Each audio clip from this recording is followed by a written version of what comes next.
Shall we go fully remote, hybrid, everyone get your asses back to the office, or any other weird alternative? What actually works? We're in a bit of a weird transition period at the moment when it comes to workplace, the working environment, and where everyone works. So in this video, I'm going to break down the 5 remote work trends that are absolutely demolishing traditional office spaces right now. And more importantly, I'm going to tell you which one is going to crash and burn first. Now, my opinion, don't kill me for it. For me. That's my opinion! Because not all of these trends are going to survive. And if you bet on the wrong horse, you're going to look like an absolute idiot in 18 months' time. Now, let me tell you a really quick story. CEO that I know, we'll call him Mark because A, that's his name, but I'm not going to tell you his surname. But this is the reality of what Mark ran into. He runs a big tech company, 150 people. Back in 2022, he went all in on the future of work. Ripped out half the desks, put in phone booths, collaboration zones, podcast studio. He stuck a podcast studio in there. No one even knows why. Even one of those ridiculous slides, he stuck one of those in his office. I'm not going to mention who it is, but he spent over £2 million on this office. Fast forward to today, those hot desks, nobody wants them because Sarah from accounting always leaves her half-eaten salad there. Those collaboration zones, they've become dumping grounds for old monitors and broken chairs. And then the phone booths, they're permanently occupied by Brad, again, not his real name because it would be unfair, but he's always taking those client calls in those phone booths. Or he's just having interviews with other companies and taking up the phone booths. That slide is hilarious because a slide that was once used, well, basically 3 times, now is not used. There's a big do not use sign on there because somebody from legal threatened to sue. So poor old Mark has sat there going, what the hell have I done? Mark's office now sits at about 30% capacity on a good day. He's locked into a 7-year lease on that particular thing. And here's the real problem with all of this, right? His best employees, the ones he actually wants in the office, they're the ones working from home because they're productive enough to understand what actual productivity is. They can't be forced back to the office either. Mark's sat there going, I've got a 7-year lease on this, but his productive employees are sat at home going, I don't really care, I work better at home. Now, the reality of betting on the wrong office trend is exactly that. And it's the reason Mark's struggling with his office culture at the moment. Right, so let's break down these 5 trends and figure out which one's going to fail first. And again, my opinion, more than happy to hear your comments and have a conversation with you if you want to talk about it. But trend number 1, I think is going to fail is the hub and spoke model. This is where companies ditch massive headquarters in the middle of London or Singapore and they set up smaller satellite offices a bit closer to where employees live. Google's done it, Microsoft's done it. Sounds absolutely genius, and I get it, but here's the problem with this. You're trading one big expensive problem with 12 small expensive problems. Now, instead of managing one office, you're managing dozens of them. Different leases, different landlords, different local regulations, different maintenance issues. Will it fail? I don't think it'll fail completely, but it'll contract, and it'll contract pretty hard. The companies that succeed with this are going to be the massive ones with proper infrastructure and proper processes in place. Everyone else is going to realise they've just created a massive real estate nightmare, basically. I give this trend 3 years before we start seeing mid-sized companies start to consolidate back to central hub locations. Trend number 2, fully remote forever. We're never going back to the office. Remember when that was said in 2020? And how's that going now? You look at all of these companies now. Fully remote work sounds brilliant until it doesn't work. You can't build a company culture over Zoom. You can't innovate effectively when every brainstorm session feels like a laggy conference call, and you sure as hell can't monitor and mentor junior employees through Slack messages as much as what people think they can. You can't. The companies that went fully remote and stayed fully remote are either tiny, i.e. under 20 people, or they're struggling with culture problems and they just frankly don't want to admit it. Will it fail? Honestly, it's failing already.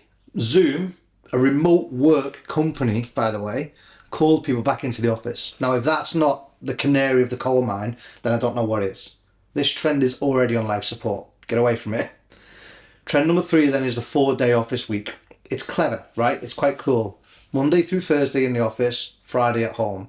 Gives you the best of both worlds, right?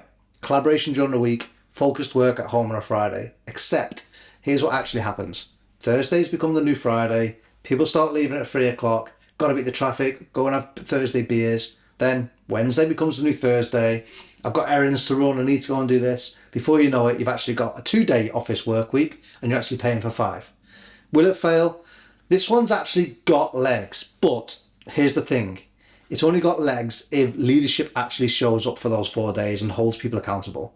Most companies don't have that discipline. I'd say 60%, random number, 60% of companies trying this will probably bin it in 2 years' time.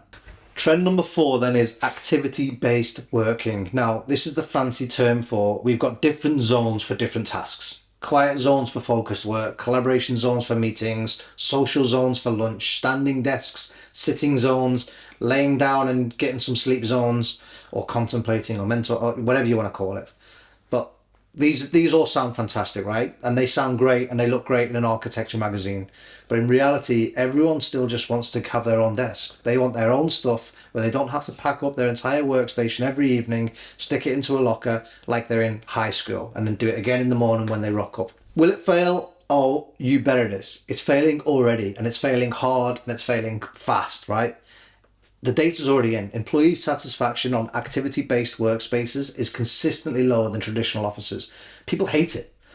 They're just too polite to actually say it in the feedback surveys. Now, this is the trend that's going to fail first. Mark my words, I'm absolutely convinced of it.